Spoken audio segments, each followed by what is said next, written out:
Buongiorno a tutti, Presidente Scholz, caro Bernhard, Vicepresidente del Consiglio Tajani, caro Antonio, Vicepresidenti Picerno e Sberna, onorevoli colleghi deputati, cari amici. Grazie Antonio per le tue parole, per il tuo leadership, ma soprattutto per la tua amicizia in tutti questi anni. Ci sono molte cose che desidero condividere con voi oggi, ma voglio iniziare con un messaggio chiaro. La rapidità con cui il mondo è cambiato ci pone davanti a due sole strade. I Paesi dell'Unione Europea possono guidare insieme il cambiamento o affrontare da soli il proprio declino. Il rassicurante rifugio di una terza via ambigua e intermedia non esiste più. La guerra in Ucraina, l'intelligenza artificiale, le alluvioni, gli incendi, la competitività, la reindustrializzazione, l'energia, l'immigrazione, la sicurezza, il costo della vita.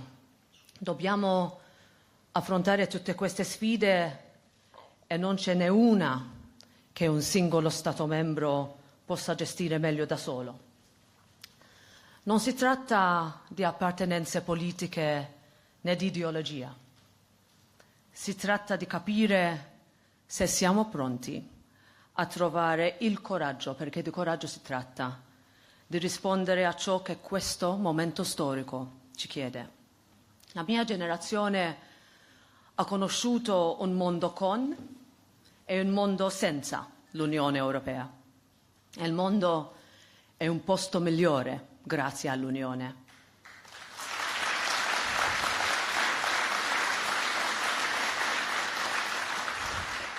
Un'Europa che non ha paura di rinnovarsi, di rinascere, di plasmare il futuro.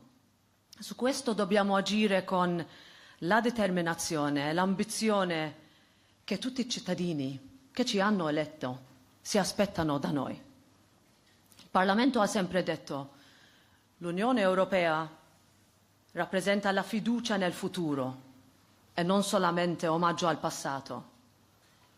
Può essere il simbolo dell'agilità e non della rigidità. Mettiamo al centro le persone e la sua dignità, non procedure senza volto. Come scrive Dante, se tu segui tua stella, non puoi fallire a glorioso porto. E talvolta, per raggiungere la propria meta, bisogna avere il coraggio di navigare verso acque inesplorate o persino di cambiare rotta quando è necessario. L'Europa è il laboratorio del futuro, la casa dell'ambizione, dell'opportunità, della trasformazione. Ma dobbiamo riconoscere che il tempo per agire è adesso. Significa comprendere che non vogliamo rendere tutti uguali, ma valorizzare le nostre differenze e trasformarle in una forza. Per riuscirci dobbiamo essere sinceri su ciò che possiamo migliorare. Ho parlato con agricoltori e piccoli imprenditori in Europa, in Italia e nel resto dei paesi, preoccupati per gli anni che li attendono. Quando questa regione è stata colpita dalle alluvioni, l'Europa è stata presente. Ho incontrato famiglie che fanno fatica ad arrivare alla fine del mese, giovani, studenti e pensionati che non riescono nemmeno a permettersi un affitto. Oggi queste persone devono sapere che l'Europa sarà ancora al loro fianco per affrontare il futuro con rinnovata fiducia. Ovunque, in tutta l'Unione, sento ripetere lo stesso messaggio. L'Europa è ancora troppo complicata, senza anima. Ma l'anima dell'Europa esiste. È la sua grande storia. Sono i suoi valori, le sue persone, la sua solidarietà. Il ruolo del Parlamento europeo è farla sentire più vicina e ci riusciremo. Non rinunciando a ciò che ci rende europei, ma rafforzandolo, ricordando le nostre radici e tracciando con coraggio la nostra strada. L'Europa è una superpotenza dei valori, è un faro per il nuovo mondo. In Europa, questo lo dico sempre, facciamo le cose a modo nostro. Lo facciamo senza esitazioni e senza doverci giustificare con nessuno.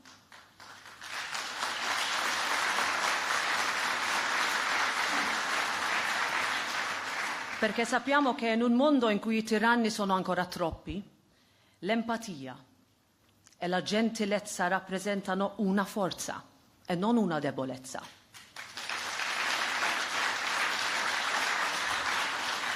Difendiamo la libertà di espressione e promuoviamo il dibattito perché sappiamo che le società migliori sono quelle aperte.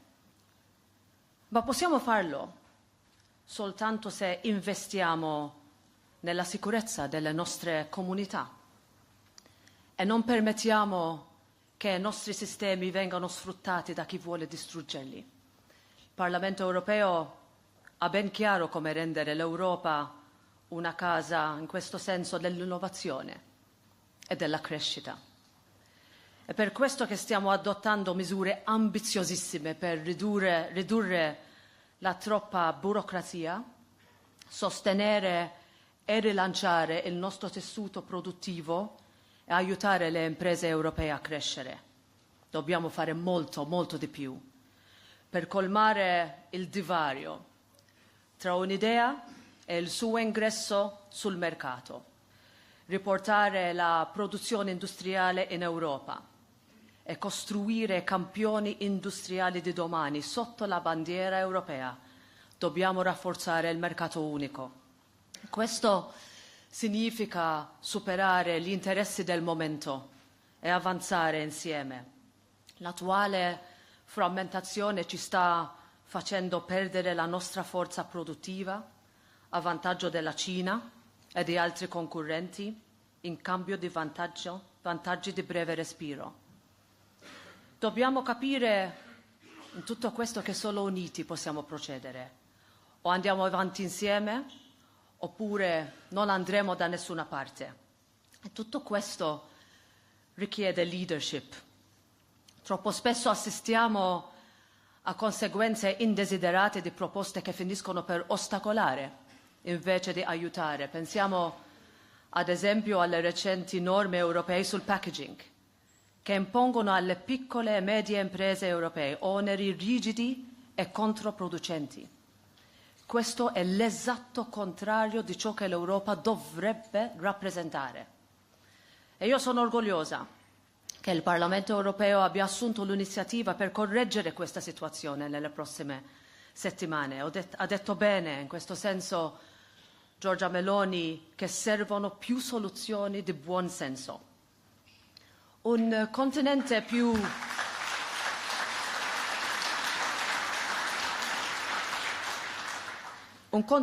competitivo e più connesso è l'unico modo, in questo senso, per consentire all'Europa di restare protagonista nella rivoluzione tecnologica che ha trasformato ogni aspetto della nostra vita. L'Europa in questo senso non sarà una semplice spettatrice nella corsa globale all'intelligenza artificiale. Possiamo competere, dobbiamo competere e l'Italia ne è un eccellente esempio. Ma la questione va oltre la crescita economica e la competitività. L'Europa deve svolgere il proprio ruolo nella corsa globale all'intelligenza artificiale perché è in grado di dare un'anima a questo dibattito.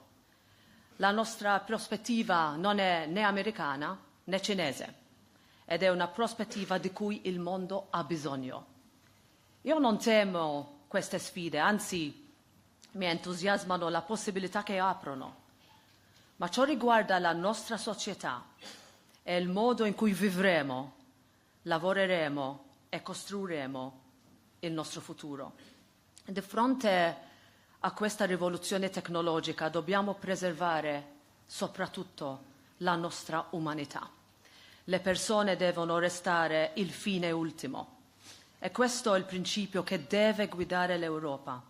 Non avere paura del futuro, ma plasmarlo, facendo in modo che la tecnologia sia sempre al servizio dell'uomo e non al contrario.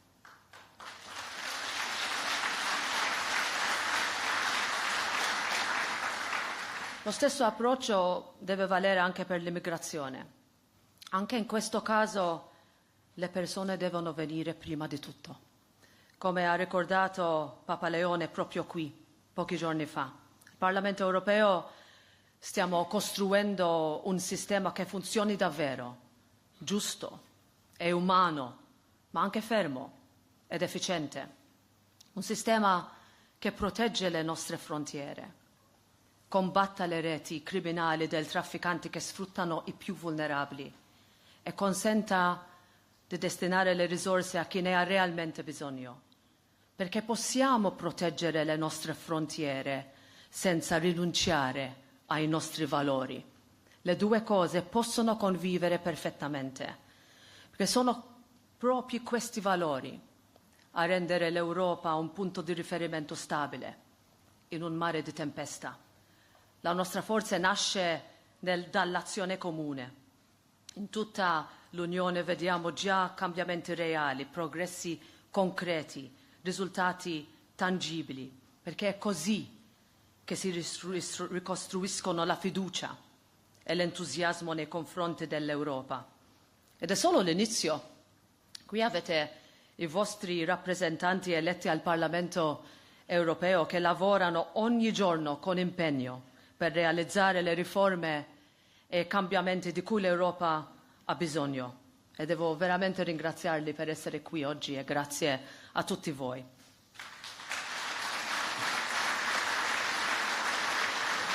Perché come potete vedere l'Europa non è soltanto un insieme di istituzioni, regole e procedure, è prima di tutto una comunità di valori e noi lo rappresentiamo.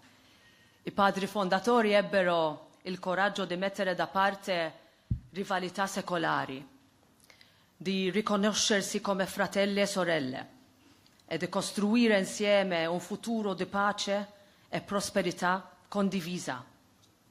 Oggi tocca a noi dimostrare lo stesso coraggio, non avere paura delle nostre radici, ma trasformarle in qualcosa di nuovo, un'Europa moderna, perché è consapevole della propria storia, e soprattutto un'Europa che sappia rimettere al centro ciò che viene prima di qualsiasi istituzione, di qualsiasi mercato e di qualsiasi confine, l'essere umano.